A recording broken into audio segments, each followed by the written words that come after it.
দোস্ত, একবার তো আমার দাদা অবাক কাণ্ড ঘটাছিল। কি ঘটেছিল ওলা কছেন শুনি। একবার বাগবাড়ি মেলার থেকে আসার সময় দেখে যে বান আসতেছে। যুগিদয়ের গাবারে একটু পাটে খেত ছিল। পাট ডুবে যেতেছে দেখে মেলার থেকে কিনে এনে কাঁচি দিয়া পাট কাটা শুরু করে। বানের পানি হুমানে বাড়তেছে, তাই দাদা ডুব দিয়ে দিয়ে পাট কাটতেছিল। পাট কাটা হয়ে গেলে দেখে যে দাদা কাঁচির আছাড়ি আছে কিন্তু কাঁচি নাই। কাঁচি ছাড়া আছাড়ি দিয়ে দাদা হওয়া পাট কেটে শেষ করে হালাছিল। এইটা আবার কোনো ঘটনা হইল না। আমার দাদা কি হচ্ছিল সেটা হলি তো তুই মুইতে হালাও। দেহি এলা কসিন আমি মুতে হালাই নাহি। আমার দাদার মেলা গরু আছিল, আর গরু গুনা রাখার জন্য গোইল ঘর আছিল মেলা বড়।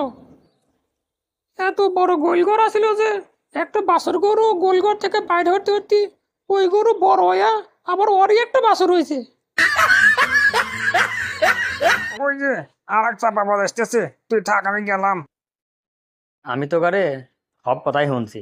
একজন থুয়ে গেল, আমার দাদা কি হয়েছিল তাহলে হেডাল হন। আমার দাদার কাহিনী শুনলি তো তোর আগে এল দিব। দেহি এলা কছেন আমি আগে নাহি। হন তালি, আমার দাদার একদিন মন খারাপ আছিল, তাই আইতে বেলা আমার দাদা গম ধরতেছিল না। সেই জন্য বাইরে বুড়ে এসে খালি ঘোরাফেরা করতেছিল। এমন সময় দেখে যে আকাশে তারা গুনা জল দর হয়ে চলতেছে। দাদার বি মন খারাপ, তার আগারেই আনন্দ দেখে আরো মন খারাপ হয়ে গেল। এই দেখে দাদা তার নাটিহে নাই না আকাশ থেকে তারা গুনা হয়ে দেয়। কস কি তোর দাদা এত বড় নাটে থই কনে। কনে থইবে আবার, তোর দাদা গোল করে থয়।